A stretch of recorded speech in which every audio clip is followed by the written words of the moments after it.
It's Heisman talk time, baby.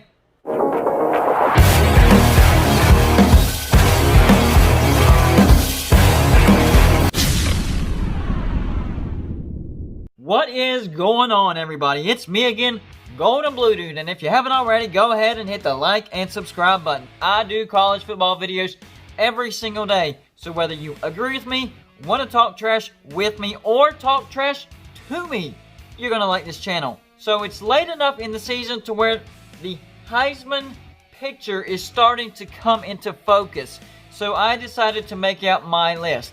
Now, I came up with 11 names that have at least a shot. Now, do all of them have legitimate shots? Probably not. But these are the 11 best offensive players in the country, in my opinion. Here we go. Number 11, Kellen Mond. Now, he isn't spectacular, but he is dependable, and he doesn't turn the ball over very much. So far on this year, the quarterback for Texas A&M is 117 for 182. That's 64.3%. Not great. He's thrown for 1,468 yards, 16 touchdowns, just 2 interceptions. So he doesn't turn the ball over very much. And he has Texas A&M in a position to where if some things were to happen, they could still end up in the playoffs. Number 10 on this list.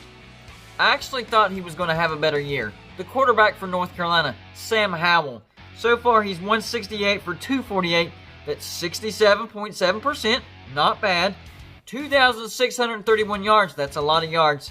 23 touchdowns, but 6 interceptions. And that's what kept him a little lower on this list, those interceptions. But still a great quarterback.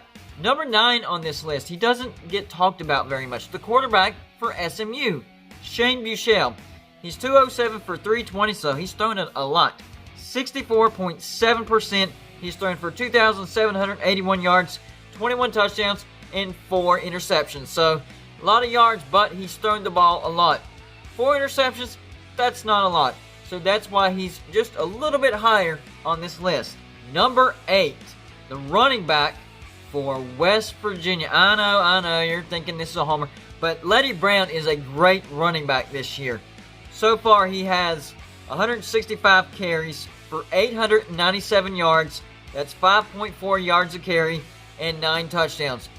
Way better than last year. Last year as a whole, West Virginia averaged 73 yards a game as a team. He himself has almost doubled that. So that's why Letty Brown is number 8 on my list. Number 7, the quarterback for Miami, D'Eriq King. This guy has done his best to keep Miami in contention to make the playoffs. And they still have a way outside chance of making it. They need some help, but if it wasn't for this guy, they'd have no shot. So far, 167 for 262. That's 63.7%. He's thrown for 2,086 yards, 17 touchdowns, 4 interceptions. So he hasn't thrown all that many interceptions. Oh yeah, he's a decent dual threat quarterback. For rushing, 100 carries for 421 yards, 4.2 yards a carry, and 3 touchdowns. This guy does it all. Number 6 on the list, another running back. And I'm surprised more people are not talking about this guy. The running back for Iowa State, Breece Hall. This guy is going to be great in the NFL if he doesn't get injured. 165 carries for 1,034 yards, 6.3 yards a carry, and 13 touchdowns. People, you need to be talking about Breece Hall. Now the top 5. These are the guys that everybody talk about, okay? Number 5, Justin Fields. And it's not because I think all these other players are technically better. It's just he doesn't have as many games. So as the year goes on, he'll probably climb. But right now, he's number 5. The quarterback out of Ohio State. 72 for 83. That's 86.7%. That's unheard of. He's thrown for 908 yards, 11 touchdowns, and no interceptions. I fully expect Justin Fields to climb higher on this list.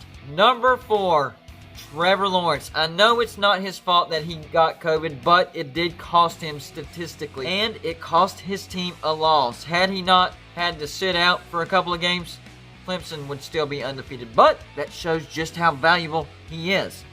135 out of 191, 70.7%, 1,833 yards, 17 touchdowns, and 2 interceptions. So his production is great again, and he's cut way back on his interceptions. Number 4, Trevor Lawrence. Number 3, I'm high on this guy. Quarterback for BYU, Zach Wilson. 166 for 221. That's 75.1%.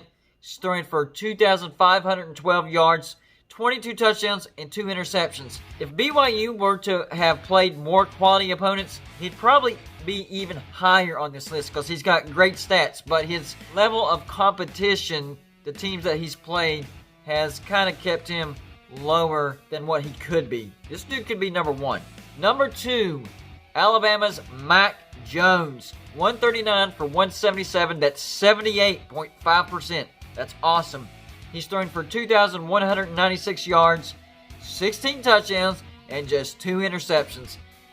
If I were to tell you that I saw this guy coming, I would be lying because I didn't. Last year, he did not show signs of what he's doing this year.